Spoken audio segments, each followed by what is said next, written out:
Y básicamente eso es lo mismo que ustedes van a encontrar en la evaluación. Es cuál es la diferencia, las dimensiones económicas, cuáles son las más utilizadas y todo eso. Hoy vamos a hablar sobre los métodos ergonómicos, les voy a explicar la clasificación, cuáles son los más usados y vamos a hacer un ejemplo de un método ergonómico. Para la próxima clase vamos a tener un taller. Este va a ser virtual y en ese taller, ¿qué vamos a hacer? Esto que vamos a ver ahorita de cómo se hace un método, cómo se hace una evaluación ergonómica, básicamente ustedes lo que van a hacer es que se van a hacer unos grupitos y van a evaluar el proceso. ¿Listo? Entonces, empecemos.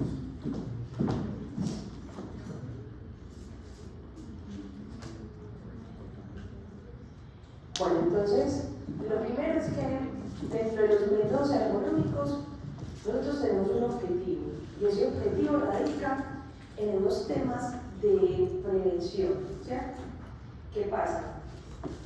Recordemos lo que habíamos hablado. Entonces hablamos de la ergonomía tiene un enfoque de promoción y prevención, lo que busca es disminuir la posibilidad de presentar enfermedades asociadas a los desórdenes musculoesqueléticos. Ese es su principal objetivo.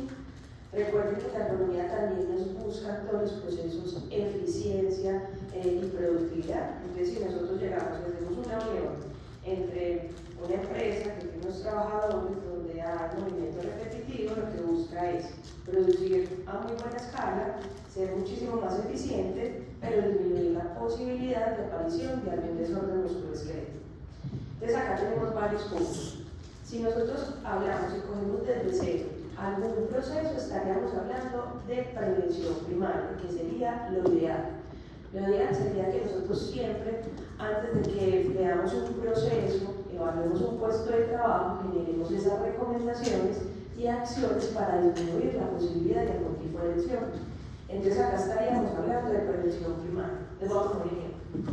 Llegamos a una empresa o a una compañía que sea, no sé, que empaque, que sea, se encargue de empacar papitas. Ya se empacan papitas, tenemos toda la línea de producción donde las personas lo único que hacen es empacar papitas, las sellan y después la pasan para una caja. Cuando nosotros hablamos de prevención primaria, básicamente lo que se haría sería una evaluación de ese puesto de trabajo, generando acciones para evitar la posibilidad de algún tipo de lesión en la persona. En esa prevención primaria, entonces, no tenemos ningún tipo de patología y ningún tipo de patología asociada ni a signos ni a síntomas. Entonces, acá viene el primer punto. Cuando yo hablo de desorden musculoesquelético, y recuerden que los principales estarían asociados a síndrome de túnel carpiano, lesión de manguito rotador, tendinocinoides de Querrey, epicondylitis o epitroncleitis en miembros superiores y todo el tema de lesión lumbar o dolor lumbar. ¿Cuándo es la primera signo o síntoma de que puede ir apareciendo algún tipo de estas lesiones? Entonces sería fatiga, dolor. Cuando nosotros hablamos de ergonomía y en todo el proceso, el primer signo, fatiga, dolor. Cuando hay fatiga, dolor o molestia, entonces inmediatamente vamos a un tema de prevención primaria y ahí lo que deberían hacer es evaluar ese puesto de trabajo con algún método ergonómico buscando que esa fatiga o que ese dolor disminuya. ¿Listo? Después llegamos acá a un punto de prevención secundaria. Y miren que acá me aparece el tema de patología. Inicia la patología. Entonces, ¿esto qué quiere decir? Que la ergonomía a mí también me acompaña cuando yo tengo en un puesto de trabajo, ya estoy sintiendo hormigueo, vamos a hablar de miembro superior, ahorita hablamos de síndrome de túnel carpiano. De las personas que están empacando las papitas, generalmente están realizando movimientos frecuentes, entonces empiezan a tener dolor, hormigueo en sus muñecas y eso viene siendo detección temprana. Y ahí es cuando nosotros hablamos un tema de prevención secundaria, es decir, que yo voy a evaluar el puesto de trabajo porque ya tengo personas que tienen signos y síntomas asociados a algún tipo de patología. Y al tener ese signo o síntoma asociado a un tipo de patología, significa que no solamente una persona puede tener ese signo o síntoma, sino que las demás personas también los pueden tener. Y desde ahí empezamos a hacer esas modificaciones o esos cambios del proceso, garantizando que haya una disminución en esa aparición de ese signo o ese síntoma. Y acá tenemos la prevención terciaria, que está asociada a lo que generalmente detectamos y casi siempre en la región. Cuando yo hablo de la región, hablamos de Latinoamérica. Todos los países latinoamericanos generalmente detectamos enfermedades en el trabajo cuando ya se nos materializó el riesgo. Es decir, no cuando tengo el signo y el síntoma, no cuando estoy sintiendo el hormigueo, no cuando estoy sintiendo la fatiga o el dolor en mi miembro superior, sino cuando ya tengo una revisión del médico donde me dice que la persona tal tiene síndrome carpiano, entonces tenemos que hacer una electromiografía y viene una persona, no es una, ni dos, ni tres, sino varias. Y esto acá se traduce al sistema de seguridad social en Colombia como enfermedades laborales. Entonces acá viene y se sigue una línea donde empezamos a determinar si es causa de enfermedad laboral o de enfermedad laboral. ¿Qué sería el ideal? Que todos los procesos en ergonomía estén asociados a detención primaria, ¿cierto? Como todo el proceso, si ustedes miran todo el tema de salud pública, que estaría enfocado en promoción, prevención, detención primaria. Entonces acá, signos y síntomas, inmediatamente identifico signos y síntomas, algún tipo de signos y síntomas, la idea sería evaluar ese puesto de trabajo. ¿Con qué evaluamos ese puesto de trabajo? Pues existen diferentes metodologías ergonómicas, ¿cierto? Dependerá de las características del puesto de trabajo para yo determinar con qué método puedo evaluarlo.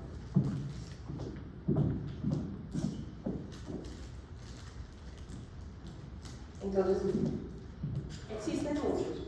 Acá vamos a hablar de 4 categorías. Entonces, dentro de los métodos ergonómicos, los grandes bloques, entonces hablamos de unos autorreportes, de unas mediciones directas, de unos modelos digitales humanos y de unos métodos observacionales. Cuando yo llego y miro estos 4 grandes bloques, entonces empezamos a ver, venga, qué es lo más fácil, qué es lo más viable, según las características hoy en Colombia, qué es lo que más se utiliza y qué es lo que deberíamos utilizar, que también viene siendo el interrogante. Entonces, si nosotros hablamos de autorreporte, existen infinidades de puntos de autorreporte, es decir, que yo como empresa, como compañía puedo definir para mí qué es un autorreporte. Sin embargo, a nivel internacional tenemos unas medidas donde nos dicen, estos son los autorreportes que sí sirven, que funcionan y que tienen trayectoria para determinar signos y síntomas dentro de esa detención primaria. ¿Listo? Tenemos unos temas de medición directa, que esto estoy diciendo todo el tema de instrumentación. Es el único método, los únicos métodos que se tienen de manera objetiva. ¿Por qué? Porque tanto el de autorreporte, tanto los observacionales y de una u otra forma los modelos digitales son subjetivos, mientras que la medición directa dependerá de unos instrumentos, de una instrumentación que me va a determinar si sí o sí la persona tiene o las características del agente de riesgo que pueden causar algún tipo de lesión o de enfermedad. Y ahorita lo vamos a ver. ¿Listo? Modelos digitales humanos, acá lo llamamos como modelos digitales humanos. En estos momentos está en su furor, entonces tenemos varias compañías a nivel internacional donde están conectando todo el tema de métodos observacionales con software, con herramientas tecnológicas que simplemente al tomar fotos, videos, inmediatamente me analiza los ángulos que están por fuera de confort y me van a determinar unas características críticas. Entonces, de una otra forma, me hacen las mediciones muchísimo más fácil. Ahorita lo vamos a ver. Y los métodos observacionales, que es más utilizado, que de una u otra forma hoy se utilizan, que estamos viendo que posiblemente a 4 años la tendencia empiece a bajar en su utilización y que de una u otra forma necesita personal experto para poder hacer ese análisis y esa observación. Entonces, vamos a ver cada uno. Acá tenemos, vienen siendo los autorreportes. Yo creo que ustedes esto lo han visto, por lo menos lo reconocen. En ergonomía se utiliza mucho lo que nosotros definimos autorreporte. Y ustedes van a ver, cuando miren cualquier método ergonómico, acá vamos a tener la escala de Borg, que ustedes saben que todo el tema de esfuerzo es la encargada de medirnos el esfuerzo a la percepción del usuario. Y esta escala de Borg se utiliza en todos los métodos ergonómicos, es decir, si hay un autor que me dice voy a definir o voy a diseñar o voy a elaborar un método ergonómico para analizar el esfuerzo, siempre me va a utilizar la escala de Borg. Entonces ella que me determina, ella me va a determinar según la actividad que tiene el usuario, el paciente, entonces cómo siente o cómo percibe el esfuerzo. Y en ergonomía esa percepción del esfuerzo puede estar asociada también a manipulación manual de cargas. Entonces, un ejemplo, si nosotros estamos evaluando fuerza muscular en cualquiera, en un análisis inicial, en una valoración inicial, tú estás evaluando fuerza muscular del deltoides, ¿cierto? Del deltoides, fibras anteriores. Entonces, dentro de esa fuerza, o ese análisis de esa fuerza muscular, usted empieza a decir al paciente, bueno, entonces usted va a elevar su brazo, le va a hacer fuerza. Yo le pregunto al paciente cómo lo siente, pero aparte de preguntarle cómo lo siente, miro si tiene que hacer, si está haciendo fibrilaciones, si está haciendo compensación de movimientos, si está frunciendo el ceño, y de acuerdo a eso yo voy evaluando esa escala de Bohr y voy diciendo si el esfuerzo es ligero, si el esfuerzo es mucho o es un esfuerzo extremadamente. ¿Cómo lo determino yo? Cuando estoy mirando el esfuerzo, el primer punto que me determina a mí si hay un esfuerzo máximo es cuando yo estoy compensando algún movimiento para poder hacer algún tipo de actividad. Entonces, en el ejemplo que les estoy dando, si estamos evaluando la fuerza del deltoides y yo tengo que hacer una inclinación de tronco mientras me da el movimiento hacia abajo del brazo y estoy haciendo esa inclinación, significa que estoy compensando movimiento y ahí estaría haciendo el esfuerzo máximo para poder lograrlo. Entonces, dentro de los autorreportes, el primero que tenemos es escala de Bohr, ¿cierto? Que me va a medir esfuerzo. Y cuando yo mido esfuerzo en ergonomía, está asociado a la percepción, a cómo lo veo, a cómo lo identifico, a si las personas tienen que fruncir el ceño, si no, para poder ejecutar la tarea. Entonces, en temas de trabajo, si tenemos una persona que tiene que manipular una carga, que esta carga pesa 25 kilos, y tiene que hacer un esfuerzo y usted ve que frunce el ceño, que tiene que compensar movimiento, significa que esa percepción del esfuerzo en el escalador está marcada entre alto y movimiento. Aparte de esto, entonces tenemos acá los modelos de cuestionario nórdico, Corín, que básicamente acá, ¿qué significa? Venga, es que dentro de ese autorreporte yo voy a entregarle a las personas un mapa del cuerpo. Ese mapa del cuerpo está definido por los dermatomas y los miotomas, entonces acá me va a decir cuáles son los puntos específicos y el individuo me va a decir dónde le duele, ¿cierto? Esto tiene varios nombres, esto tiene nombre de cuestionario de Corintia, cuestionario nórdico, cuestionario de signos y síntomas, y va a estar asociada a la escala análoga del dolor, que viene siendo esta partecita que ya se lo voy a explicar mejor.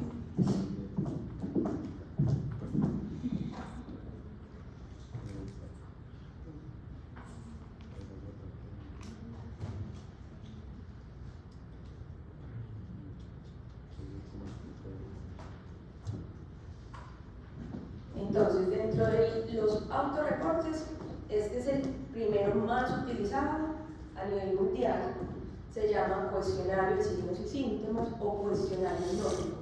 ¿Por qué tiene el nombre de cuestionario nórdico? Porque fue diseñado en los países nórdicos. Y si nosotros identificamos dentro de los países nórdicos, tiene una cultura diferente a la cultura latinoamericana. Entonces, por eso, de una u otra forma, es interrogado en la aplicación acá. ¿Por qué? Porque yo le puedo preguntar a vos, ¿cómo te llamas? Juan Pablo, ¿qué parte del cuerpo te ha dolido durante esta semana viendo este mapa del cuerpo? La espalda, sí, la espalda baja. Entonces, haga cuenta que Juan Pablo va acá a señalar el cervix y me va a decir que espalda baja. Si yo lo miro en un dolor mínimo estaría acá, un dolor máximo estaría acá, más o menos en donde te estaría doliendo, y lo ponemos acá, que sería el centro. Arriba. ¿Dónde te dolería más o menos? Poquito. Entonces, acá hay un punto, y eso lo hemos identificado. Cuando nosotros le entregamos un cuestionario nórdico a las personas latinas, sí o sí va a haber un dolor. Y yo le puedo preguntar a cualquiera, siempre va a haber un dolor. Y cuando nosotros traducimos esto a mirar desde un análisis ergonómico, lo que yo les decía ahorita, si Juan Pablo me dice que tiene un dolor y él dentro de sus actividades todo el día está sentado en la silla por lo menos más de 4 horas sentado en la silla, entonces ¿cuál sería la acción? Evaluar el puesto de trabajo de Juan Pablo. Y si evaluar el puesto de trabajo de Juan Pablo, entonces implica recursos humanos, recursos financieros, y posiblemente yo fui quien le insinuó que la tunde le duele. Puede que a él no, y que ni siquiera lo haya percibido durante esta semana, pero como yo le pregunto dónde le duele, yo he sentido una que otra molestia en la espalda, pero no puede ser tan significativo, ¿listo? Entonces, es importante, sí, nos sirve, sí, nos permite hacer como una trazabilidad, un análisis del puesto de la persona y nos va a dar algún tipo de información, sí, pero su confiabilidad no es tan alta, entonces posiblemente no sea tan efectivo hacer intervenciones en esos procesos cuando tengo este tipo de diagnósticos.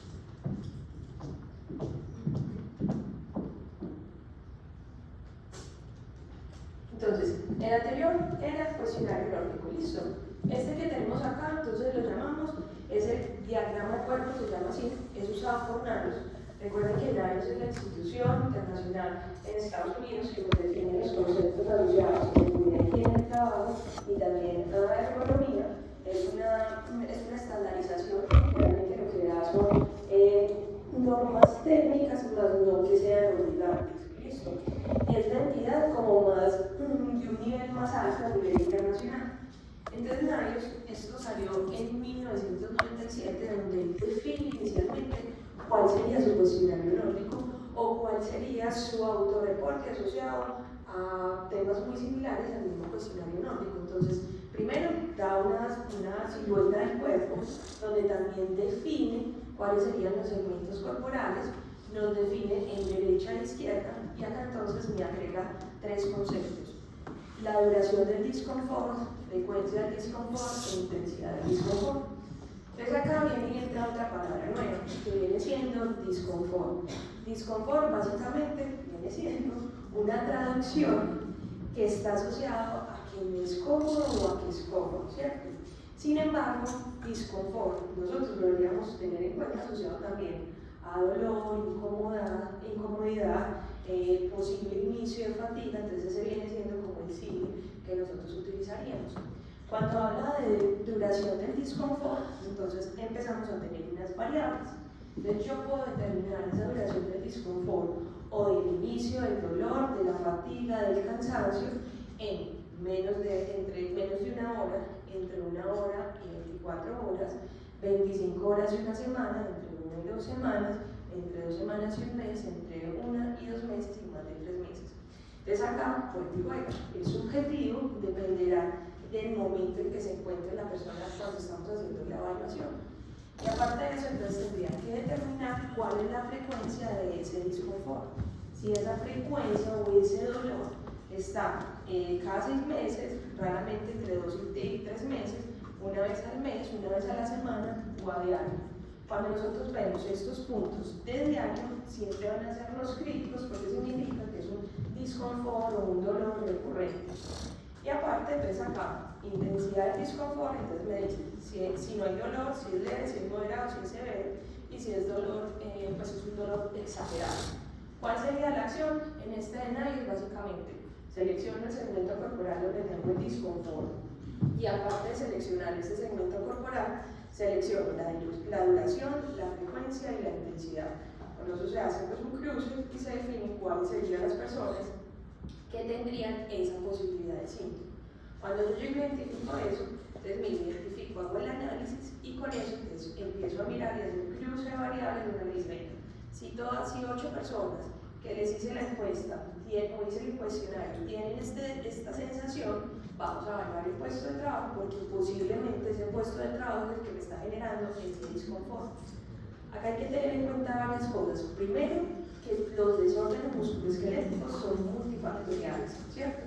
O sea, no depende solamente de la acción laboral, de las actividades, sino que va a depender de las actividades de vida diaria, de mis acciones que realice recreativas. Pues si yo llego, por ejemplo, el mismo ejemplo donde estaba la persona cargando bultos, no sé, de 50 kilos. Yo cargo bultos de 50 kilos durante 4 horas, todos los días, y empiezo a dolerme la espalda.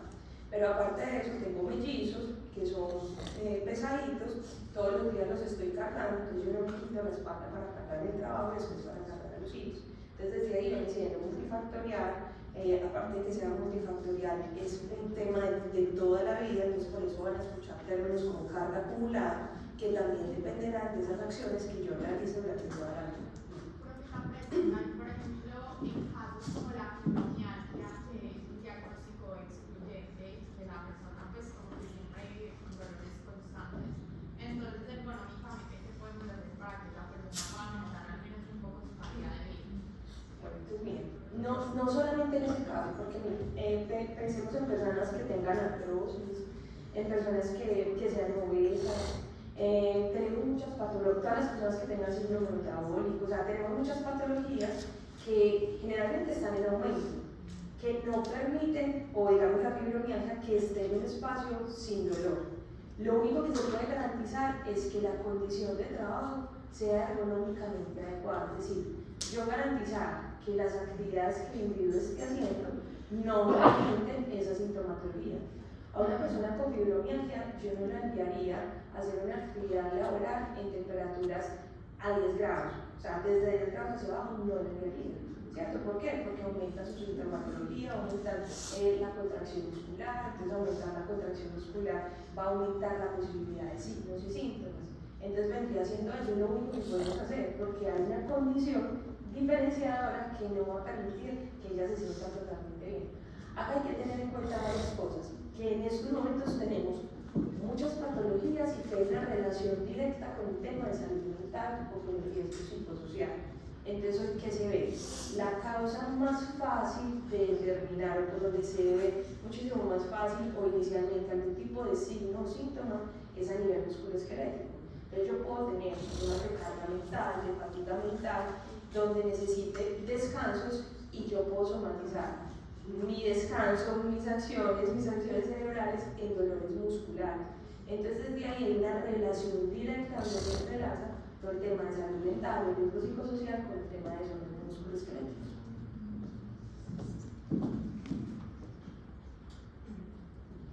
Bueno, ¿cuáles son las ventajas que tienen los autorreportes? Entonces, primero, que son fáciles de usar, que sin mucha formación cualquier persona, pues, o con un mínimo conocimiento o grado de conocimiento asociado a salud lo puede diseñar, lo puede hacer, puede aplicarla, se puede aplicar a gran escala. Entonces yo puedo coger una población de 500 personas y aplicarlo y me da pues facilidad en esta información. Permite estudiar muestras a costos relativamente bajos. Sin embargo, tenemos desventajas. Entonces, primero, ¿cuál es? Que no tiene una confiabilidad tan clara, que nadie puede decir a la persona independiente si sea así o no sea así. Aparte que se necesitan grandes grupos de cantidad de personas que yo pueda aplicar este instrumento para poder tener una información representativa y poder llegar a los resultados. Y que los resultados de esa percepción del trabajador son imprecisos. Y acá hay otro punto. Hoy, si yo, por ejemplo, en una empresa donde estoy identificando que hay signos y síntomas y aplico estas metodologías y le comienzo a preguntar a los trabajadores si le duele, si no le duele, y ahí saco un diagnóstico, sí o sí, yo como empresa debería estar haciendo acciones para disminuir ese dolor que la persona me está diciendo. Si yo no realizo algún tipo de acción para disminuir esa posibilidad de lesión o de signos o síntomas, entonces estaría incurriendo en algún tipo de riesgo y yo ahí sí estaría como admitiendo lo que él esté diciendo sin generar ese tipo de acciones. ¿Listo? Ahora vamos con los otros que vienen siendo métodos de evaluación directa.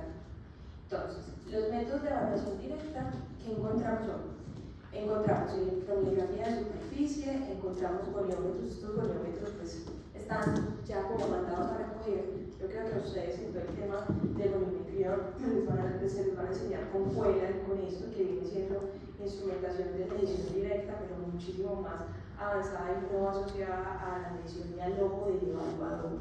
Tenemos electromiógrafo de superficie, monitores para movimientos lumbares y que serían estos dos. Y ahí me faltan otros que son los acelerómetros y ya les voy a explicar cada uno. Ahora, estos son dinamómetros, acelerómetros, y esto que se llama, esto es una misma cinta métrica, pero esto es una cinta de Gulli, que básicamente lo que me permite es disminuir, me garantiza la confiabilidad del dato y es validada y garantiza que la medición esté perfecta. Entonces, miren, ¿en qué consiste cada uno? Esto que tenemos acá, estos dos son dinamómetros. ¿Listo? ¿En qué consisten los dinamómetros? El dinamómetro entonces es un instrumento de medición directa, de medición objetiva, que me va a permitir determinar cuánto es la fuerza que tiene que hacer el individuo para movilizar una carga, sea empuje, alado o tracción. esto me lo miden en newtons, pero yo con este instrumento puedo decir, esta persona que está empujando un carrito donde está movilizando una carga de 1 tonelada, verdaderamente en su fuerza inicial está realizando movimiento, está haciendo 50 kilos, o sea, está movilizando 50 kilos, así la carga me diga que es 1 tonelada. Y en su fuerza de desplazamiento me está movilizando 10 kilos, así esté movilizando 1 tonelada. Entonces desde ahí no va a ser asociado al ojo del observador.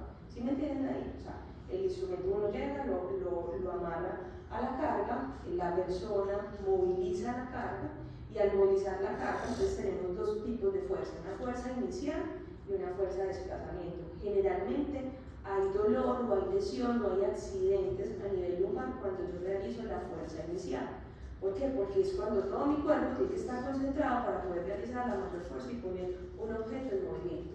Esa fuerza inicial es la que este instrumento me va a decir, usted que está movilizando una carga o está empujando una carga que tiene un peso de 1 tonelada, verdaderamente está movilizando 10 kilos, pues está haciendo fuerza, esto se traduce en newtons, está de cuánto, de 600, de 10, de 15, de cuánto, ¿listo? ¿Y qué tenemos? Hay unos límites permisibles donde me dice, según las características del individuo, cuánto es el límite permisible que debería movilizar, ¿cierto? No teniendo en cuenta lo que nos dice por allá la norma, que tiene un atraso como de 46 años, donde me dice, ustedes pueden movilizar 150 kilos, si es hombre o si es mujer, no según sus características, me va a decir si sí o si no. ¿Listo? Este es el acelerador. Bueno, estos dos dinamómetros que vemos ahí son dinamómetros para tema lumbar, hay unos dinamómetros de mano que me permiten y me determinan cuánto esfuerzo yo tengo que hacer cuando tengo que hacer actividades de cierre, de movilizar en la mano, ¿cierto? Prácticamente casi siempre son movilizaciones que me dan así para cagar. Cuando nosotros vemos el acelerómetro, que es este, entonces este acelerómetro lo que me va a mostrar es, yo lo pongo en la mano y me va a decir cuánto es la fuerza que yo voy a hacer cuando tengo que hacer movimientos de flexión y extensión de muñeca. ¿Cuál es la fuerza máxima que según mis características individuales tendría que hacer? Entonces les voy a poner un ejemplo. Puede que yo esté en una empresa donde lo que tenga que hacer sea tapar botellas, ¿cierto? Entonces miren que esta es la acción que yo hago cuando voy a tapar botellas. Entonces, si yo tengo que tapar, cerrar botellas, tengo que cerrar botellas, 100 botellas en 1 hora, acá hay desgaste, hay movimientos, y si, no sé si ustedes, yo sé que sí, ustedes han visto, antes de pandemia, ustedes han tomado una botella de H2O, ¿cierto? Yo creo que todos, de la marca H2O. Entonces, antes de pandemia, usted abría la botella de H2O muchísimo más fácil. En estos momentos, usted llega y abre y usted tiene que hacer muchísimo más fuerza. ¿A qué? No. Bueno, entonces ya de hoy en adelante van a empezar a mirar cuál es la diferencia entre abrir una botella de Coca-Cola y abrir una botella de Coca-Cola y una botella de H2O. Y van a ver que es mucho más fácil abrir la botella de Coca-Cola. Porque la botella de Coca-Cola, hoy quien la cierra son personas que están sentaditas cerrando la botella. Mientras que la botella que está en el H2O, para cerrarla, quien la cierra viene siendo una máquina que me hace esta fuerza que está determinada por el acelerómetro. Entonces miren, si yo llego y analizo, y esos son los puntos que se analizan, yo llego y analizo cuánto es el esfuerzo que yo estoy haciendo al cerrar la botella de Coca-Cola o al cerrar la de H2O. Entonces yo llego y digo, visualmente, si yo tengo 10 personas que están haciendo este movimiento, si analizo cuáles serían las posibles lesiones que podría tener, entonces miren que al analizar yo este movimiento estaría haciendo movimientos de desviación radiales cubitales. Y recuerden que todos los movimientos asociados a ese movimiento repetitivo y se está llevando a unos ángulos extremos más la fuerza que tengo que hacer de músculos pequeños, específicamente acá de los músculos del pulgar, entonces me va a llevar a una tendinosidonitis de Kerbein. Entonces ahí yo digo, no, venga, si nosotros con este acelerómetro donde nos está diciendo el dato exacto de cuánta fuerza está haciendo el individuo, disminuimos eso, hacemos una probabilidad de cuándo se va a enfermar, disminuyamos la fuerza que hace el individuo para poderlo cerrar. Puede que que compre una máquina y ya haga la fuerza, pero voy a tener 10 personas sanas que podrían estar haciendo otras acciones para garantizar el proceso. Entonces garantizamos individuos bien y aparte garantizamos eficiencias en el proceso. ¿Listo? Entonces acelerómetro y dinamómetro. El dinamómetro le dio una fuerza inicial. ¿La fuerza de qué? desplazamiento. Y la fuerza inicial es la que me genera a mí los accidentes o los dolores lumbares. ¿Listo? Porque es la fuerza que tiene que hacer, donde tiene que hacer muchísimo más fuerza para poner el objeto en movimiento.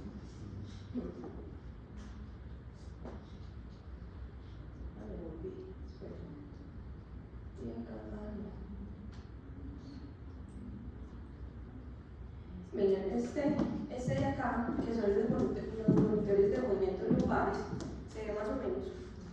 Estos de acá lo que hacen es que, ustedes saben que tenemos la columna vertebral. Por cada vértebra, disco intervertebral, vértebra, disco intervertebral. Entre cada disco intervertebral tenemos un núcleo pulposo, ¿cierto? Y por acá, por los lados, tenemos unos ligamentos. Hay unas pruebas semiológicas que me permiten identificar cuál es la flexibilidad del columna, ¿cierto? Generalmente la más representativa es la prueba semiológica de Schober. Sin embargo, entonces estos monitores lumbares me permiten determinar, me dicen cuál es el ángulo de simetría que yo tengo que hacer al movimiento de levantar una carga o al movimiento de hacer flexión anterior de tronco. Si mi ángulo de simetría es menor a 25 grados, significa que tengo una rigidez que tengo que hacer muchísimo más esfuerzo para poder hacer algún tipo de movimiento. Eso me lo determinan estos monitores. Entonces, miren, ¿qué es lo que pasa con estas mediciones directas o mediciones instrumentadas? Básicamente dependerá de lo que me diga el instrumento y el evaluador, pues, cómo lo realice. Pero va a tener generalmente una brecha grande si yo tengo un instrumento de medición directa o simplemente le estoy haciendo al ojo, ¿cierto? Obviamente tiene muchísimo más rigor científico hacerlo con una medición directa que haciendo al ojo. Pero aquí acá, no recuerdo, tenemos unas videos de una electromiografía que ya les voy a mostrar. Así. Entonces, venga,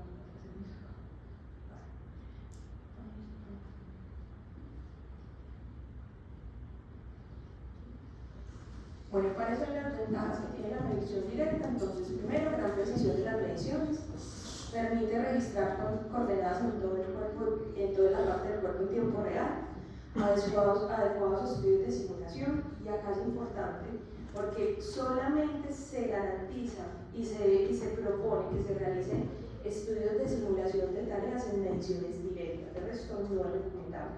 ¿Qué es esto de simulación de tareas? Cuando uno está haciendo una evaluación ergonómica o evaluando un puesto de trabajo, se determina si usted lo hace exactamente en el tiempo en la planta cuando está haciendo la actividad en tiempo real. Pero en ocasiones el proceso no lo permite, entonces el trabajador, la persona, simula las tareas.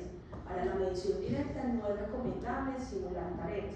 ¿Por qué no es recomendable? Porque si yo tengo, por ejemplo, un monitor lumbar, pues yo puedo que exagere más los movimientos para poder cargar la caja, que de pronto la caja no tiene el peso que es, o que generalmente yo utilizo. Entonces, cuando hacemos medición directa, siempre debe ser en tareas reales.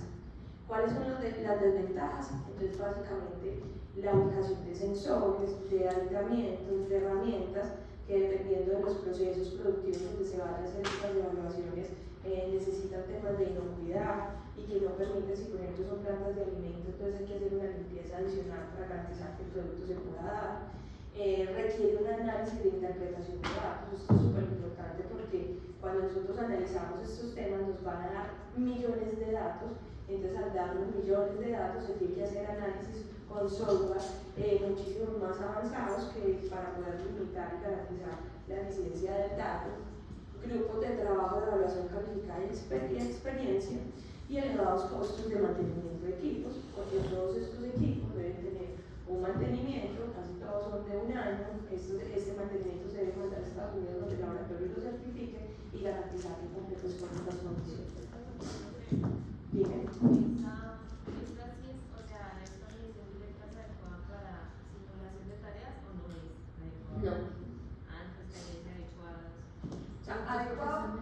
Adecuada para simulación de tareas. Sí es adecuada para simulación de tareas. Lo que pasa es que vamos a tener a confundir. Y es, les voy a poner un ejemplo. En estos momentos, y ahorita yo creo que lo vamos a ver, está de moda o no está de moda. Dentro de la tecnología asociada a la ergonomía tenemos una gran cantidad de exoesqueletos, ¿cierto? Ahorita yo creo que ahorita vemos un ejemplo. Y dentro de esos exoesqueletos, entonces, lo que se está diciendo es, venga, y tenemos, aparte de eso, empresas de Medellín 2 específicamente donde están diseñando exoesqueletos. Y ese exoesqueleto cabía acá en unos temas de medición directa. Esos exoesqueletos, no sé si de pronto alguno lo conoce, ¿no? Vienen siendo unos aditamentos que se ubican en el cuerpo, ¿cierto? Para disminuir el esfuerzo que esté haciendo las personas generalmente al manipular cargas o al adoptar postura. Haga de cuenta que se le ponen unas franjas pues, metálicas y ahí tiene otra forma de ayuda a generar el proceso. Cuando nosotros utilizamos exoesqueletos, y por eso fue que lo digo, cuando utilizamos exoesqueletos en el campo, o sea, en campo, y simulamos la tarea, generalmente el individuo modifica la acción que esté haciendo. Sin embargo, hay temas de medición directa donde se pueden hacer en laboratorio. En Colombia no lo hacemos en laboratorio, o sea, hoy no hay una empresa asociada a estos temas de medición directa donde esté en laboratorio. Solamente tenemos en Colombia 3 universidades donde tiene laboratorio de economía, que es la Nacional, la Julio Garavito, la Universidad de Occidente, y hay una empresa en Bogotá donde tiene un laboratorio, entre comillas, pero siempre va a haber no hay un valor real, no hay un dato real. Porque si yo voy a levantar una carga y estoy simulando el peso, entonces puede que simule también los movimientos que esté haciendo. Entonces siempre va a ser muchísimo mejor que todas las mediciones directas se realicen en campo. Y esto lo vamos a hacer no solamente para medición directa, sino también para todo el tema de evaluación por métodos ergonómicos observacionales. Siempre va a ser mejor en campo porque me va a garantizar que la observación sea ideal, sea asociada al proceso que esté haciendo y no que el individuo que lo esté ejecutando me cambie el proceso para aumentar el riesgo o para disminuir. ¿Listo?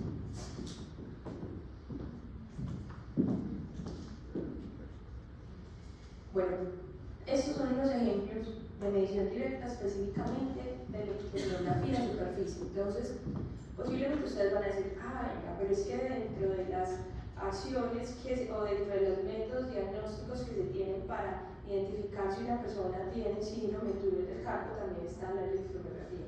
Entonces, acá lo primero es que son 2 electromiografías diferentes. La que diagnostica el síndrome de túnel del carpo, cualquier lesión a nivel nerviosa, y esta electromiografía de superficie. Lo primero que hace la electromiografía de superficie son unas agujitas o unos sensores superficiales que se ubican en el vientre muscular. En el vientre muscular, dependiendo del análisis que se vaya a realizar de algún segmento en relación con la tarea. Esto es un laboratorio, esto básicamente es un laboratorio donde tenemos cámaras. Estas cámaras que se ven acá no se ven bien, ahorita lo vamos a ver en los modelos digitales. Entonces me permite pues el análisis de la tarea. Y acá entonces, estos vienen siendo los sensores. Por ejemplo, en este video estamos haciendo el análisis del deltoide de fibras anteriores, intermedias y posteriores, y también de la parte lumbar, de la espalda baja. ¿Qué me hace la electromiografía de superficie? Él me va a determinar y analizar cuál es el esfuerzo máximo que va a tener cada músculo al momento de hacer una actividad. Entonces, cuando se va a hacer ese análisis de electromiografía de superficie, primero se evalúa cuál es la fuerza máxima mediante la escala de Watt, donde yo le voy a determinar al individuo, cuál es la fuerza máxima, cuánto es el máximo esfuerzo que usted está haciendo, y después va a hacer su actividad. Al realizar su actividad, entonces, con esa fuerza máxima que yo analicé y al modular la actividad, yo voy a poder determinar cuánto es el punto exacto donde el músculo va a tener algún tipo de fatiga. Y al identificar el punto exacto de algún punto de fatiga, entonces determino los límites permisibles para el individuo al momento de ejecutar la tarea. Entonces, les vamos a mostrar acá un video.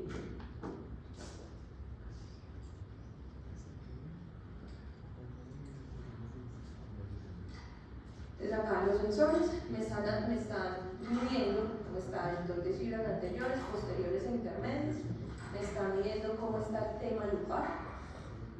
Lo que debo determinar es siempre ubicarlo en el vientre muscular para poder generar bien esa acción. Si no se ubica en el vientre muscular, pues entonces el impulso que me detecta el sensor no va a ser el indicado. Y cuando esta persona está haciendo este movimiento, entonces acá los datos, cada uno de estos cositos viene siendo uno de los músculos y él me va analizando y me va determinando cómo estaría en este punto. Miren, mientras va moviendo acá me va entregando los datos. Y ya se hace una refinación de datos y se conjuga, se hace un cruce de variables donde me determina para cada músculo cuándo genera fatiga. Y al generar esa fatiga me alto, medio o bajo para cada músculo. Bueno, este viene siendo ya todo el tema de los modelos que hoy se tienen determinados. Estos vienen siendo como los más representativos, los que más han comprado en el mundo. Sin embargo, hoy tenemos una escala alta de que tenemos muchos ingenieros de software que están viendo esto como una oportunidad, entonces están diseñando muchos software asociados a los modelos ergonómicos. ¿Qué significa eso? Entonces, básicamente, este es como el que se puede ver inicialmente mejor. Eso es un puesto de trabajo donde la persona está llevando algo a la banda y el modelo como tal empieza a analizarlo y a cogerme cuáles son los segmentos corporales o los músculos que está utilizando. Aparte me los grafica y al graficarlos me dice cuáles están por fuera de los ángulos de confort. Y desde ahí a determinar cuáles están por fuera de los ángulos de confort o temas posturales me puede ayudar a determinar cuál tiene riesgo alto, medio o bajo. Acá tenemos el Ramis y el Jack, que básicamente también es igual. Este de acá llega y analiza con un video, uno lo pasa por el software y él me va a empezar a decir cuáles son los límites permisibles para temas posturales. Lo mismo el Jack. Y al final me va a diagramar y a generar unas propuestas de intervención que me ayuden a mejorar la condición de trabajo. Entonces, ¿qué tiene de bueno estos modelos? Entonces, principalmente, que el observador o el evaluador pues, se va a ubicar o va a utilizar su tiempo en generar unas alternativas muchísimo más claras. Cuando yo mido postura, entonces estoy determinando temas asociados a ángulos por fuera de confort. Entonces es muy fácil y más sencillo, porque todos sabemos que todos los segmentos corporales tienen hoy determinados unos ángulos, cuáles están por fuera, cuáles están dentro de los ángulos de confort. Es muy diferente yo llegar y a ojo, validar volumetría, a que por medio de un instrumento y un video él inmediatamente me esté diagramando. Que también cuáles vienen siendo las otras ventajas. Entonces, análisis de varios segmentos corporales en un solo momento. Aparte son adecuados para el análisis de tareas simuladas, pueden ser medidos en series variables, con distancia de movimientos, cambios angulares, aceleración y velocidad. Desventajas, entonces, elevados costos y requiere soporte técnico del software y actualización constante. Estos vienen siendo unos, pero hoy ya digamos, hay varios, hay otro que se llama Suggest, Toolmate, Human Test, donde llegan y me lo analizan. Básicamente yo ingreso el video y él me va determinando cuáles serían los movimientos que están por fuera de los ángulos de confort.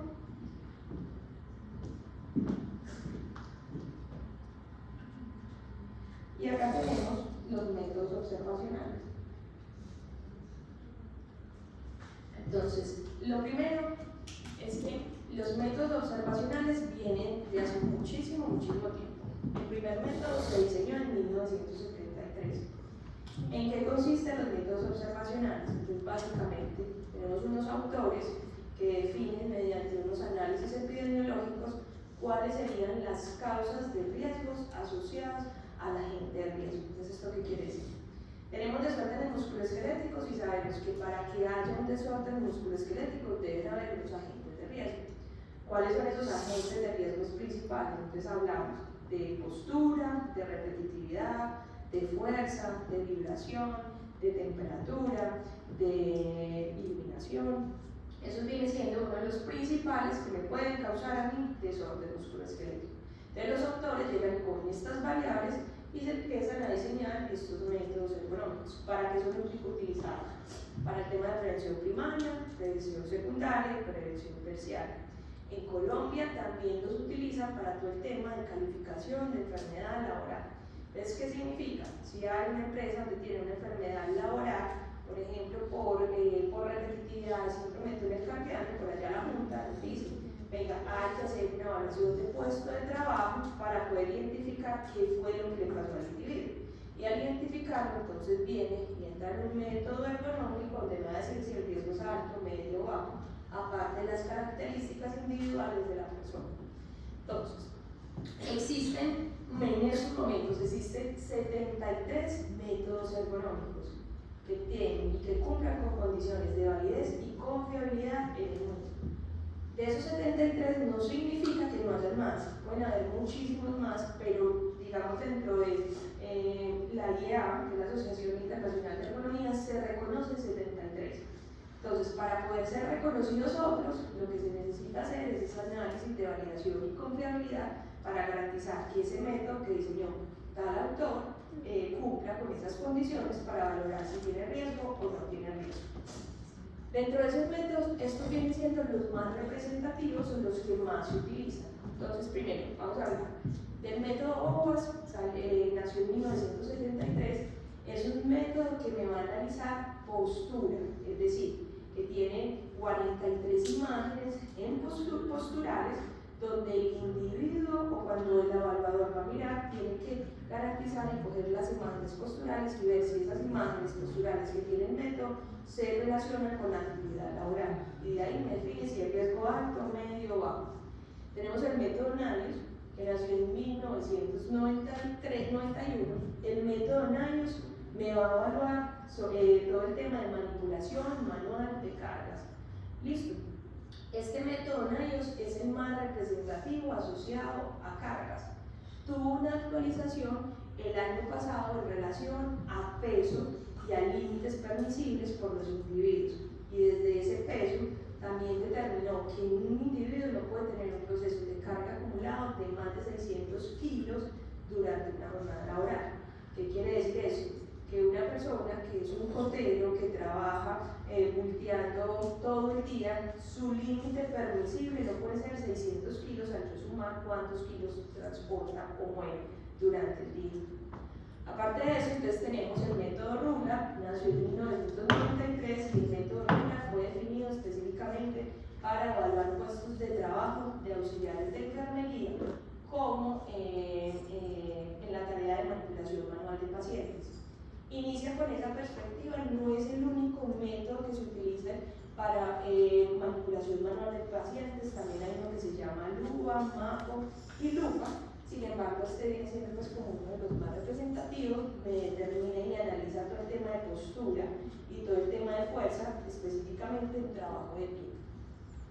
Después en el 95, entonces tenemos el método que se llama Job Stream Index, que básicamente es un instrumento y una evaluación rápida de movimiento repetitivo. Y desde acá entonces se inicia el análisis de cómo determinar cuándo hay un movimiento repetitivo y cuándo no. Viene siendo los primeros pasos asociados a esto.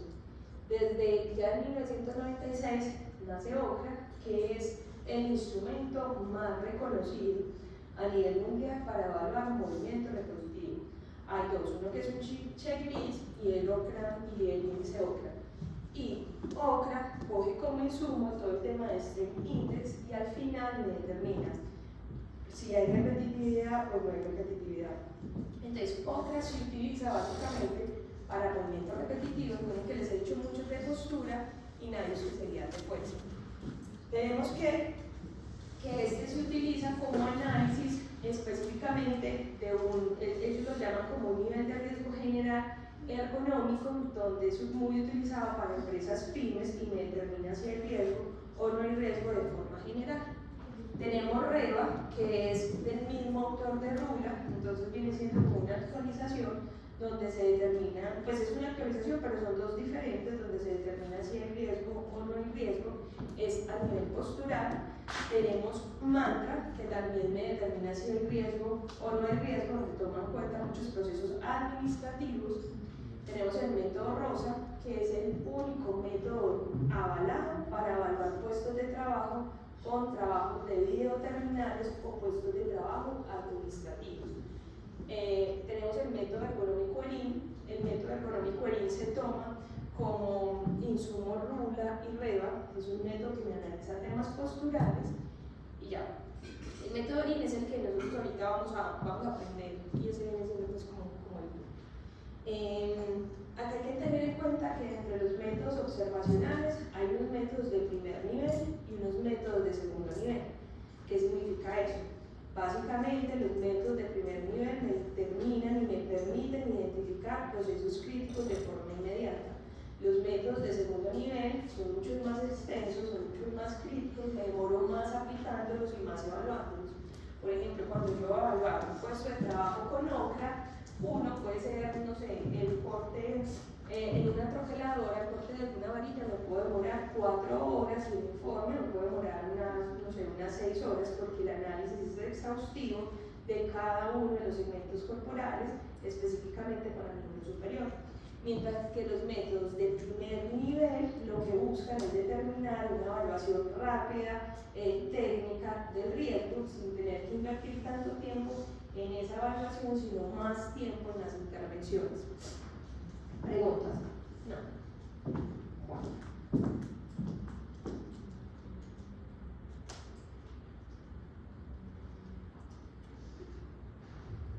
Entonces, sabemos que, y ahorita lo habíamos hablado, que los métodos ergonómicos básicamente me van a evaluar postura, fuerza, repetitividad. Postura, fuerza, repetitividad son los 3 principales agentes de riesgos que están asociados al desorden musculoesquelético. Entonces, eso hay que tenerlo en cuenta. Sin embargo, tenemos otras variables que vendría siendo duración, vibración, tenemos de psicosocial, tenemos variables pues, como condiciones ambientales y todo esto. Esto que les traigo acá, entonces, ¿qué nos dice? Viene siendo, dentro de una investigación que se hizo, nos decía, venga, de 32 métodos que se evaluaron, el 100% contenían la variable de postura. Esto nos cobija y nos dice, venga, es que es verdad, la variable de postura primero es la más fácil de determinar, es la más fácil de observar y es la más fácil de modificar, ¿cierto? Si yo veo un puesto de trabajo donde el individuo tenga que hacer una flexión de tronco, para mí es muy fácil identificar si hay flexión de tronco. Entonces también nos decía, del total de esos métodos que se evaluaron, el 90% tienen la variable fuerza. La variable fuerza, yo se los decía ahorita, ¿con qué se evalúa? ¿Con carga o con esfuerzo asociado a la escala de Born? ¿Listo? Y tenemos la de frecuencia de movimientos o movimientos repetitivos, donde me dice que el 81% de los métodos ergonómicos tienen movimientos repetitivos. Ya todo el tema de duración del esfuerzo, de duración de la actividad, de vibración, de factores individuales, de vibración, de temperatura, se hace un porcentaje muchísimo más bajo.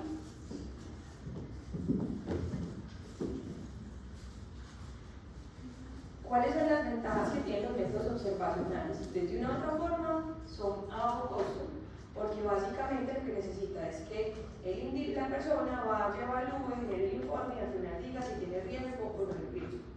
El uso práctico en una amplia gama de puestos de trabajo, yo puedo utilizar un mismo método para evaluar varios puestos de trabajo, permite estudiar muestras grandes a bajo costo, por lo mismo porque una persona puede llegar y evaluar y básicamente lo que necesitaría sería la información o la experticia de la persona. Desventajas, que es un sistema de puntuación principalmente hipotético, es decir, que las variables que tienen los métodos va a estar asociado a un tema epidemiológico que de una u otra forma tiene un principio hipotético. Sujeto al sesgo del observador, sí, porque si el observador no tiene bien implementado, no conoce bien el método, entonces va a depender del instrumento que tenga y me va a dar riesgo alto, medio, bajo, sin un grupo técnico específicamente. Y su aplicación requiere experiencia por parte del evaluador.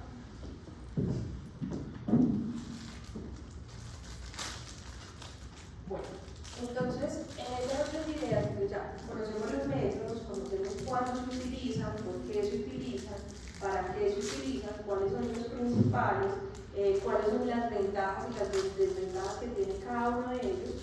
Hay que tener en cuenta varias cosas, que todos los métodos no sirven para lo mismo.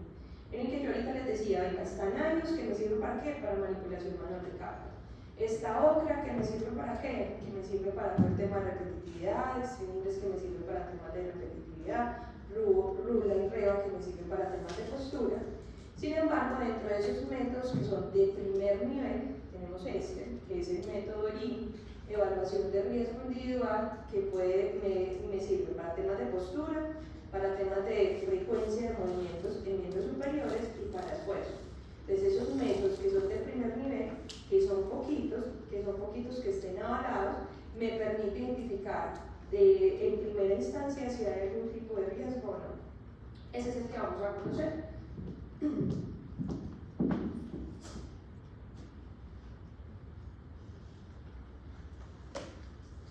Entonces, se llama evaluación de riesgo individual.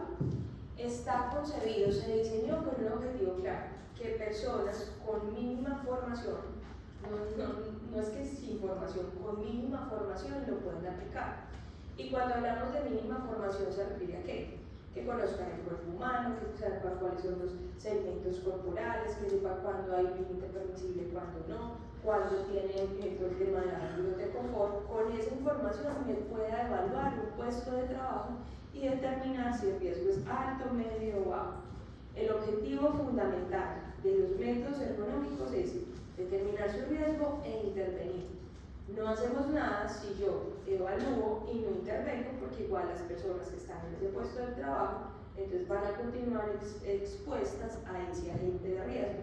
Entonces yo no gano nada con decir que acá hay un riesgo alto, pero no genero las alternativas para modificar el puesto de trabajo.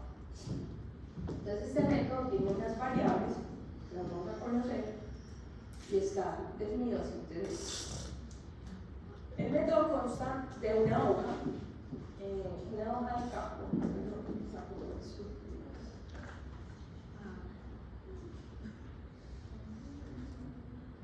Entonces, el método consta de una hoja de campo, ¿cierto? En esta hoja de campo, en la parte de arriba, me va a decir el procedimiento, me va a decir qué es lo que tengo que hacer. Que consta de 6 pasos. Básicamente, ¿qué me dice? Usted va a identificar el puesto de trabajo que va a evaluar. Al identificar el puesto de trabajo, va a identificar cada uno de estos puntos que son los que vamos a evaluar y al final me va a determinar el nivel de riesgo. Este método me va a evaluar temas de postura, que vendría siendo la carga postural. Mire que tiene unos diagramas, ¿cierto?, del cuerpo humano. Él me define temas de postura, después me lo cruza con movimiento o con repetitividad, por decirlo así. Acá vamos a ver una raya donde me va a analizar unas variables que va a ser variables de esfuerzo, variables de ritmo, variables de esfuerzo y va a venir un tema de autoevaluación. Al final, cada una de estas variables, las de postura, donde me analiza tronco, brazo, muñeca, cuello, me va a dar un valor, Después acá todo el tema de ritmo me va a dar un valor, el tema de esfuerzo me da otro valor, el tema de autovaloración me da otro valor, sumo estas variables de riesgo, me va a dar acá un resultado y este resultado lo voy a analizar acá, donde me va a determinar si el nivel de riesgo es bajo, medio, alto o muy alto. ¿Qué es lo importante que debemos tener acá en cuenta? Que todas las variables de riesgo que me den en medio, alto y muy alto deberían ser sujetos de modificación del proceso, de transformación o de cambio de ese proceso. Entonces, vamos a mirar una a una las variables. Recuerden que yo les dije ahorita al principio, este va a ser el taller que vamos a hacer en la próxima clase de este método. Yo les voy a entregar un video. Ustedes van a evaluar el puesto de trabajo y de ese puesto de trabajo ustedes van a determinar el nivel de riesgo, las posibles modificaciones de la condición de trabajo y aparte los posibles signos y síntomas que puede adquirir el individuo por realizar esas actividades. Entonces vamos a ver uno a uno. Esto viene siendo el nivel de riesgo que les decía que me va a determinar si el riesgo es bajo, alto, bajo, medio, alto o muy alto.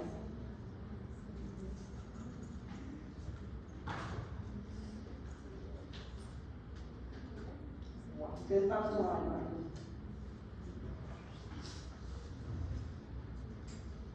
Entonces, vamos a evaluar este puesto de trabajo. Es un cortador de césped, eso creo que este es un video.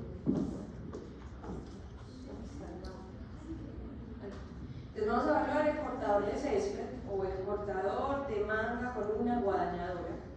¿Cuál es la descripción del puesto?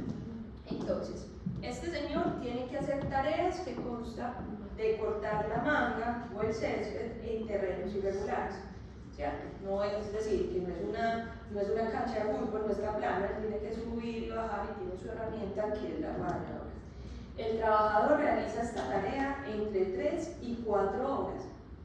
este instrumento de trabajo es el mejor y más rápido para terrenos inclinados que una cortadora convencional, es decir, que la herramienta que tiene el trabajador es la indicada para hacer la tarea.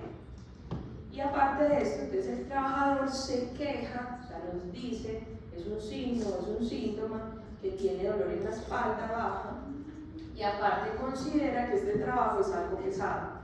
Además, no puede cambiar el instrumento del lado del cuerpo para trabajar. Claro, el trabajador es diestro, entonces para poder hacer el movimiento y que guía el movimiento es su mano derecha, es decir, que no puede cambiar, por ende, entonces que el miembro superior derecho es el que tiene muchísimo más cargado. Y el trabajador valora de forma general su trabajo como nada estresante. Entonces ahora, ¿qué vamos a hacer? Vamos a aplicar la hoja de campo que les mostré ahorita para evaluarlo por el método económico ERIM.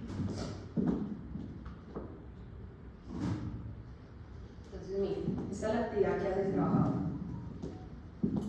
Está poniendo la guadaña, terrenos irregulares, entonces tiene que hacer un movimiento de tronco. Y lo primero que nosotros vimos cuando vimos la hoja de campo, entonces vemos que el tronco está en la parte de allá. Súper bien analizado, ¿cierto? Ya todos lo tienen ahí visto, analizado. Entonces lo primero que vamos a ver es, en la parte de arriba vamos a tener segmento tronco. Miren que el tronco está sombreadito de gris. Entonces me va a decir, venga, carga postural, es decir, que estoy viendo y analizando la carga postural, es decir, la postura, en donde solamente en el tronco. El tronco sería lo que está bordeado, sombreado o sombreado. Vamos a tener tres variables. Entonces miren que arriba me dice 1, flexión ligera o sentado con buen apoyo. 2, flexión moderada o sentada con mal apoyo o sin apoyo. 3, flexión severa y extensión. Y acá me va a decir algo que me dice ajuste, más 1 si el tronco está girado o inclinado lateralmente. Es decir, estas son las variables que yo voy a evaluar al momento de analizar el tronco. Entonces acá que me dice, si yo voy a marcar 1, si la flexión es ligera, y la flexión ligera es cuando está de 0 a 20 grados, es decir, que yo no sobrepaso esos 20 grados. Si en esta actividad la flexión es ligera, entonces yo señalaría el 1. Entonces yo voy a decir, ah, venga, de pronto no. De pronto hay una flexión un poquito mayor, entonces acá me dice flexión moderada, entonces es cuando está de 20 a 60 grados, es decir, que yo en mi tronco hago una flexión de 20 a 60 grados, marcaría 2. O si de pronto yo veo que en el puesto de trabajo tiene cualquier grado de extensión, ¿y por qué cualquier grado de extensión? Todos los grados de extensión me generan lesión a nivel lumbar y me generan dolor asociado a espondilolisis, espondilolistesis. Entonces por eso generalmente se penaliza y esto es casi todos los métodos. Si hay cualquier grado de extensión o si hay una flexión severa. ¿Y cuál es esa flexión severa? Cuando la flexión es mayor de 60 grados. Entonces marcaría 3. De hecho ya llegué, vamos a hacer un ejemplo, todavía no vamos a marcar este. Dije, voy a marcar 3.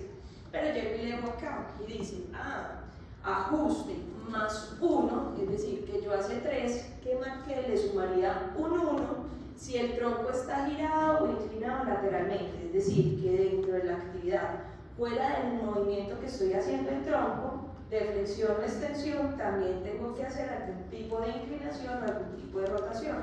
Sumaría ese 3 más ese 1 y ese número sería el que llevaría a cabo. Entonces ahora otra vez vamos a ver el video de la actividad que está haciendo el señor con la guadaña y ustedes me van a decir cuál sería la postura que él tendría en tronco y cómo lo marcaría.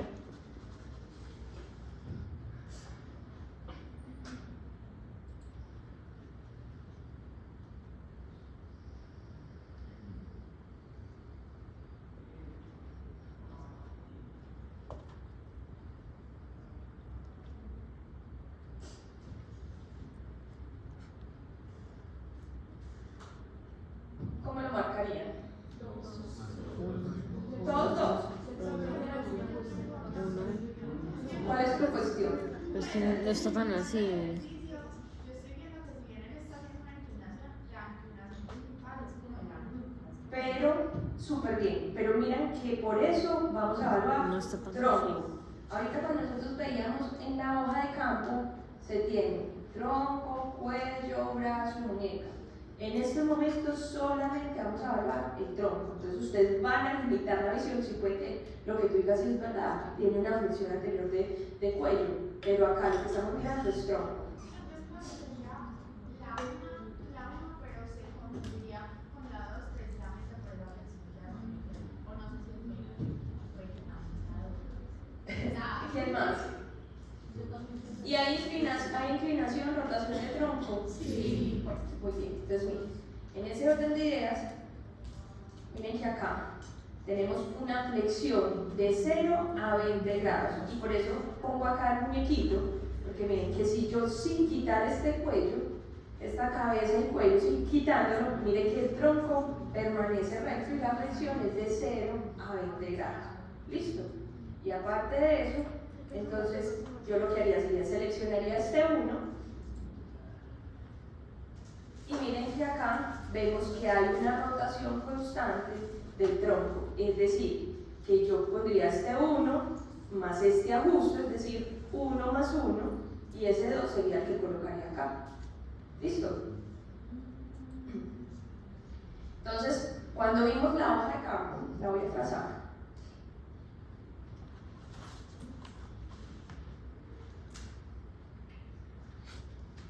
Acá. Miren que la hoja de campo que tiene, me dice acá tronco, que voy a analizar carga postural, acá me dio un 2 y ahora este 2 yo lo voy a analizar con esto que se llama movimiento.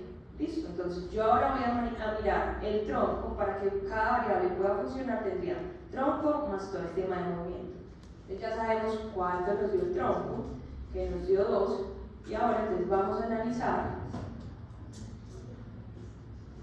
todo el tema de movimiento de tronco. Entonces significa que de allá yo ya cogí el 2, ¿cierto? Pero el movimiento de tronco tengo que analizar si es estático, si es poco frecuente, si es frecuente o si es muy frecuente. Es decir, el movimiento que está haciendo el trabajador, ¿cómo lo valoro? Estático, poco frecuente, frecuente o muy frecuente. ¿Cómo lo valorarían ustedes? Recuerden que esto es subjetivo, ¿cierto? Que puede que uno me diga que sí, que no, pero no puede pasar que alguien, pues alguien diga que es estático y la realidad sea pues, muy frecuente. Entonces uno lo que hace es cronometrar eso. Bueno, o sea, como cronometrar el minuto y mirar el movimiento. O digamos que uno lo puede ver más a... Ustedes lo pueden ver. Digamos, si aparecen que esto es una lista, es un método de primer nivel. Por allá cuando yo les hablaba de OCLA, en OCLA sí es por cronometrar los movimientos, contando cada uno de los movimientos. Pero acá, miren que ustedes lo pueden identificar. Entonces acá ven que durante ese minuto, pues hace 10 veces y que es muy frecuente. Entonces ese 2 que me dio allá, lo cruzo con este muy frecuente y me daría 5. Este 5 sería el que yo colocaría acá como riesgo, como el valor de la variable. Entonces solamente ya en la suma final se tiene en cuenta ese valor. Sí, señora. Solamente ese. Ahora vamos. Ahora vamos con la otra variable que va a ser brazo. Entonces acá básicamente que vamos a mirar el brazo, que es el único que está sombreado. Y acá ¿qué me va a decir? A ver, para la variable brazo, otra vez tengo 3 puntos. Este que sería el punto donde no está por fuera los ángulos de confort, es decir, que sería lo ideal y que la gran mayoría de puestos de trabajo debería garantizar esto. Entonces me dice 1, si hay una extensión ligera, miren que acá se ve una extensión ligera, o si hay una flexión ligera. Y cuando hablamos de una flexión ligera de brazo, cuando está de 0 a 45 grados. O marcaría 2 si hay una extensión severa. ¿Y cuál es la extensión severa? Entonces hablamos de 20 grados hacia arriba. Si en algún proceso yo veo que está por encima de los 20 grados en extensión, lo marcaría. O si hay una flexión moderada. ¿Y cuál es esa flexión moderada? Si va de 45 grados a 90 grados, yo marcaría el 2. O si hay una flexión severa. ¿Y cuál es esa flexión severa? Todos los movimientos que sean por encima de los 90 grados. Ahí estaría marcando 3. Sin embargo, también tenemos una variable de ajuste que me dice, venga, aparte del valor que usted seleccionó acá, que solamente va a seleccionar uno, va a ver si el brazo está separado del tronco, o es decir, si tenemos abducción de brazo, le voy a sumar un 1. O si el brazo está apoyado, le voy a restar un 1. Un ejemplo de que si este brazo está apoyado, si yo estoy evaluando un puesto de trabajo administrativo y mis brazos están apoyados en la mesa, entonces al valor que yo seleccioné acá, puede que haya seleccionado el 2 y le resto el 1, entonces ya no pondría acá un 2, sino que pondría un 1. ¿Listo? Entonces ahora vamos a evaluar el brazo. Me van a decir cómo lo ven.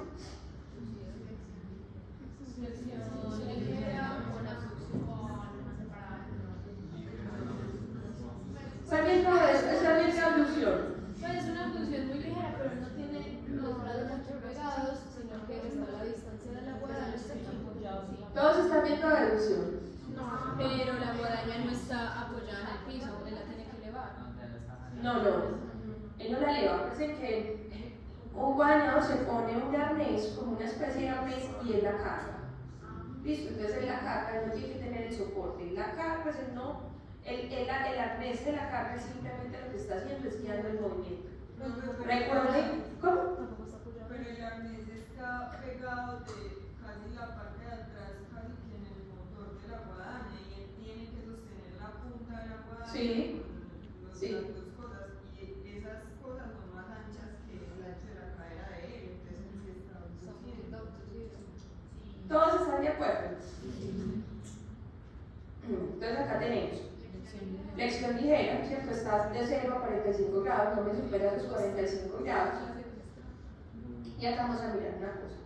Recuerden, ¿cuál es el grado de abducción que está por fuera del área de confort? Esa es una pregunta.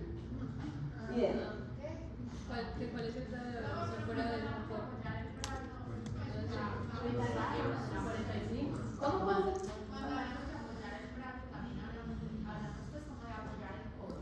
Sí. O sea, te das cuenta. Yo acá, si me estuvieras evaluando a mí acá, yo no estoy apoyando el brazo, ¿cierto? Pero si yo estuviera acá, ahí sí te estaría apoyando. Listo. Es básicamente acá. Recuerden que cuando nosotros hablamos de abducción, y no sé, si yo tengo la guadaña, pues yo no la usaba, pero miren que el grado es el mínimo, o sea, abducción, cuando nosotros hablamos de abducción, cuando empieza de 0 a 15, desde ahí estaríamos pensando, venga, ¿cómo lo analizaríamos? ¿Listo? Entonces acá en este puesto la persona tiene el manubrio, no sé cómo se llamará, y él simplemente me hace esto. Listo, con los brazos.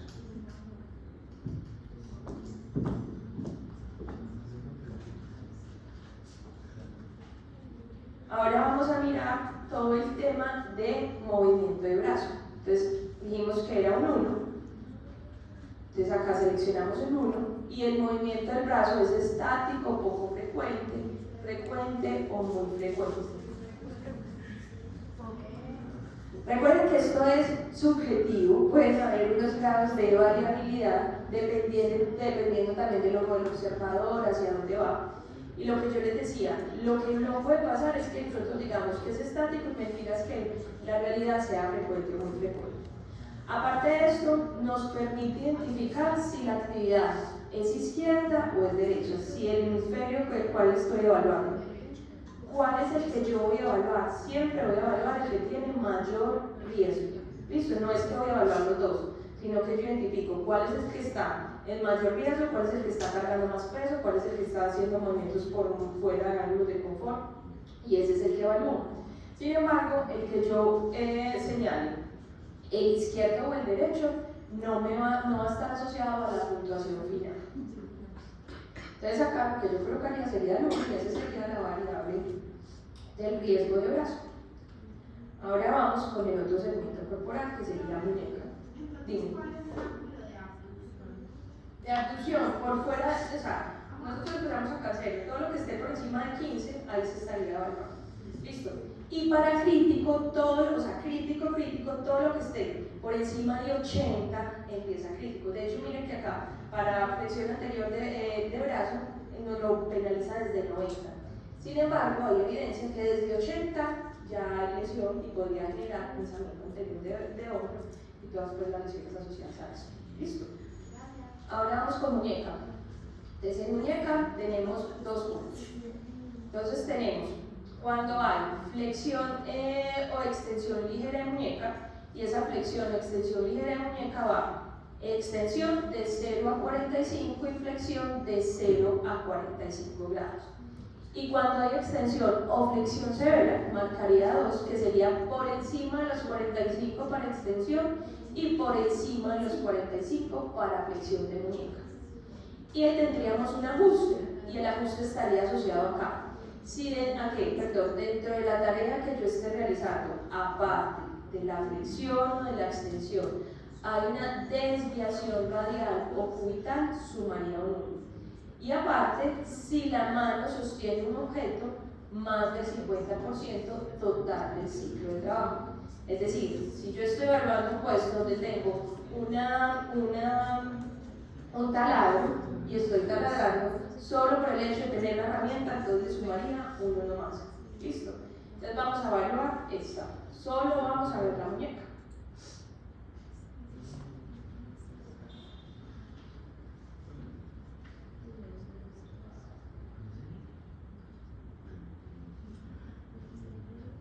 ¿Cómo nos dio? ¿Qué número nos da? Acá donde nos da el 1 y el ajuste está, ¿no está? Sí. Los dos. La muñeca está desviada y está girada. No está así, sino que está así. Y la muñeca está desviada o girada. Ah, bueno. Ah, está bien, girado desde Muy bien. No. La muñeca no está exactamente. Entonces miren, acá vemos que hay una flexión ligera, se le está sosteniendo. Recuerden que siempre el 1 es como la postura correcta o la postura ideal que va dentro de estos rangos. ¿Listo? Y acá sí vemos que él se está sosteniendo una herramienta por más del 50% del ciclo de trabajo. Es decir, que sumaría 1 más 1 y esta variable me daría 2. Hola. Es que no me quedó claro en la anterior porque era poco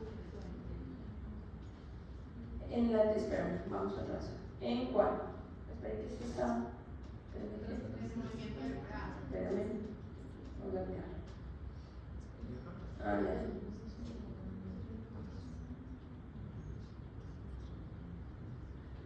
ya vieron. No está volviendo. Sí, ya creo que ya sí. Bueno, y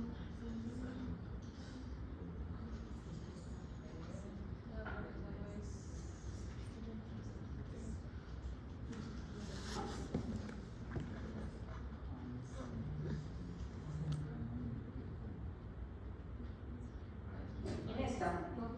Entonces, miren, cada variable me va a tener ahí. Y lo que nosotros vamos a tener dentro de la variable es si es estático, si es poco frecuente o muy frecuente. Cuando yo hablo de estático, entonces miren que vamos a tener estático más de 1 minuto. Poco frecuente, movimientos intermitentes. ¿Listo? Frecuente, movimientos regulares con pausa. Y muy frecuentes, casi un movimiento continuo. En ocasiones, una de las variables que nosotros tenemos es que casi no se puede contar. Cuando la persona está realizando movimientos que no me permita contarlos. Cuando yo estoy mirando en este punto, pues la persona, el brazo, estamos viendo el brazo generalmente no está estático acá. Mira que él puede llegar a hacer este movimiento, me puede llegar a hacer esto. Entonces, desde ahí, ¿yo qué les digo, muchachos? Esto es subjetivo, ¿cierto? Dependerá del evaluador. Por eso acá hoy es un punto crítico cuando vemos, no sé, usted, yo creo que sí, todo el tema de enfermedad laboral asociada a desórdenes musculoesqueléticos es la primera causa. Para poder definir si hay enfermedad laboral o no, determinamos mediante un estudio donde va a tener un método ergonómico y unas características individuales de la persona. Entonces, por eso en ocasiones decimos, venga, si hay tanta enfermedad laboral asociada a desórdenes musculoesqueléticos o es a causa o su causa es común, porque de una otra forma es subjetivo. En este caso, lo que se está moviendo es el tronco, Tronco. lo que ya evaluamos no es brazo. Lo que estoy evaluando es brazo y no se me puede confundir. Anterior, o sea, digamos, se podría percibir más como lo del tronco Sí, que lo del brazo. sí, sí. Y mira que el tronco lo evaluamos como. Cuando ustedes vayan a hacer el taller, que vamos a tener, ustedes van a escoger, vamos a coger 4 videos, ¿cierto? Ustedes van a escoger uno y lo importante es, cuando lo analicen, analicen solo el segmento. Porque en ocasiones, cuando uno ve el puesto de trabajo así completico o la persona completica, se puede equivocar porque, claro, yo veo al trabajador haciendo este movimiento, entonces lo puedo evaluar en cuello, lo puedo evaluar en muñeca, viendo el movimiento que es el cuello.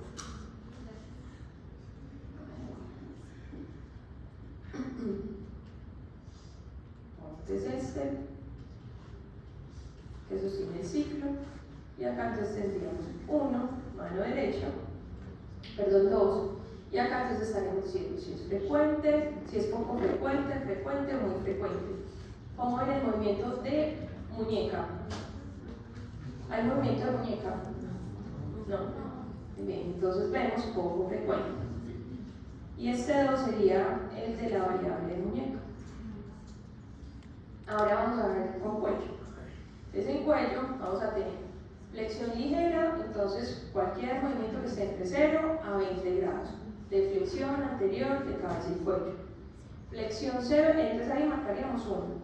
Marcaríamos 2 si hay flexión severa, y esa flexión severa sería de mayor a 20 grados de cabeza y cuello. O extensión, que sería cualquier grado de extensión. Y aparte tendríamos un ajuste que le sumaría un 1 si el cuello está girado o está rotado. Entonces acá, ¿cómo lo marcaríamos, chicos? Me parece confundido con lo de el giro del cuello, porque, o sea, sí, él no tiene el cuello como alineado con el torso, pero es por el movimiento del torso y no por el movimiento del cuello, entonces confundo. Entonces vamos a mirar solo cuello. Ustedes están viendo un tema de rotación de cuello. Un poquito. No, no, estamos bien. Que rotarlo tenemos para poder Rótalo otra vez. Pero miren que es muy poco lo que haga de cuenta, si él estuviera y miren, cada que ustedes vayan a analizar un puesto de trabajo, lo que les va a dar la partida va a ser la columna. ¿Listo? Primero van a mirar el tronco, cómo está el tronco. El tronco viene siendo el eje, ya después determinan y miran por segmentos cada segmento corporal. ¿Listo? Entonces acá, la carga postural que nos dio 2, y entonces el movimiento de cuello, ¿cómo lo evaluarían? Pues la postura es constante, no cambia. ¿Quién más? Bueno, y acá. O sea, el Constante es el movimiento, o sea, constante, acuérdense lo que yo les decía, que no les permite contar, que es un movimiento frecuente, ¿cierto? Acá, miren que en el punto que vimos, no hay un movimiento de cuello estático más de 1 minuto en la misma posición. Entonces la variable nos da estas 4. Y acá entonces tenemos otra variable, que entonces acá ya analizaríamos todo el tema de ritmo. ¿A qué está asociado el ritmo? A la velocidad del trabajo. ¿A qué tan veloz está haciendo el individuo la actividad? Entonces, vamos a mirar acá lo primero que me va a decir duración efectiva de la tarea en horas. ¿Cuántas horas está haciendo la tarea? Ustedes recuerdan que al principio dijimos que era de 2 a 4. De 2 a 4.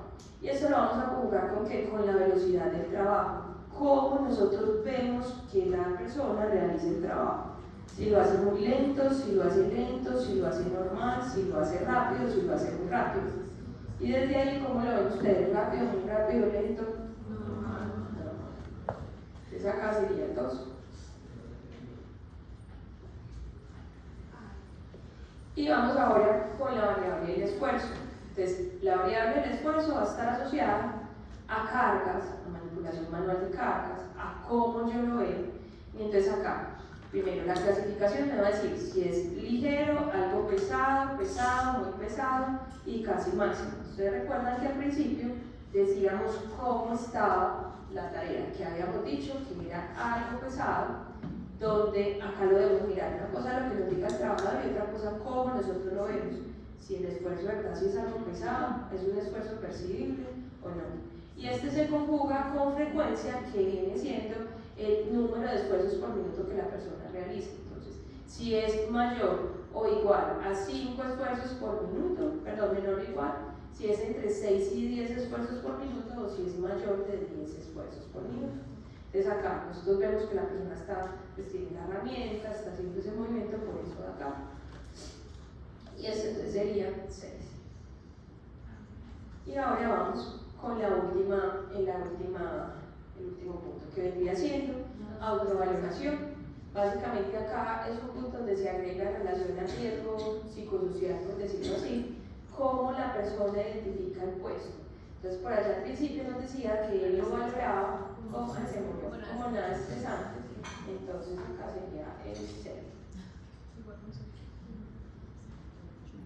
Y en ese orden de ideas, entonces lo que yo haría sería sumar cada una de las variables, sumo estas variables, me va a decir el riesgo total, lo ponemos acá, este fue el valor que nos dio 5, 1, 2, 4, 2, 6, 0, para un riesgo total de 20, y acá lo que yo haría sería que entre 15 y 20 me dice que hay un nivel de riesgo medio donde requiere investigar a fondo si es posible realizar cambios. ¿Qué deberíamos mirar acá? ¿Cuáles serían los posibles signos y síntomas que la persona podría adquirir al seguir haciendo esta actividad y cómo modificaríamos ese puesto de trabajo? Y sería acá. Bueno chicos, mensaje final de esto y de los métodos ergonómicos. Entonces primero, esto lo tomamos, pues lo tomé de un artículo de investigación donde nos dice que 1 de cada 3 evaluaciones realizadas por profesionales usando algunos métodos observacionales no evalúan adecuadamente el riesgo de desórdenes musculoesqueléticos. En esta investigación se tomaron 442 evaluaciones de 292 profesionales de 20 países, incluido Colombia, donde se tomaban evaluaciones como OCRA, RULA, REVA, NIOS, y nos dice que 1 de cada 3 lo hacen bien. Entonces acá, por eso vemos que es subjetivo, que de una u otra forma no todos lo hacen bien, que si por ejemplo yo estoy entrenada en el IN y voy a evaluar un puesto de trabajo y no tengo ni idea cómo se hacen NIOS, pues voy a hacer el IN y puede que ese no sea el más representativo o el que me va a dar el valor que yo quisiera que me diera o la realidad. Y dentro de este punto entonces hablamos que actualmente en Colombia, ¿qué nos pasa? Que evaluamos y evaluamos, un 80% se evalúa, el 20% se interviene, entonces identificamos que tenemos personas en riesgo y que posiblemente van a tener desorden musculoesquelético, pero no intervenimos. Entonces, haga de cuenta, estoy identificando que se me van a enfermar, pero no les estoy diciendo qué voy a hacer. Entonces, la idea es que convirtamos eso y que por lo menos no sea 20-80, sino 30-70, pero reconvertirlo. Esto era algo que yo les mostraba, les decía ahorita, que es como nos estamos viendo, eso vienen siendo los exoesqueletos. Esto vamos a tener un espacecito y acá entonces es lo que también nos determina en noticias hacia dónde vamos, cómo nos vamos transformando y cómo desde el mismo proceso logro mejorar condiciones de trabajo con tecnología y con herramientas para disminuir la aparición de lo que son los músculos esqueléticos. Listo, eso era lo que me contaba para el día de hoy.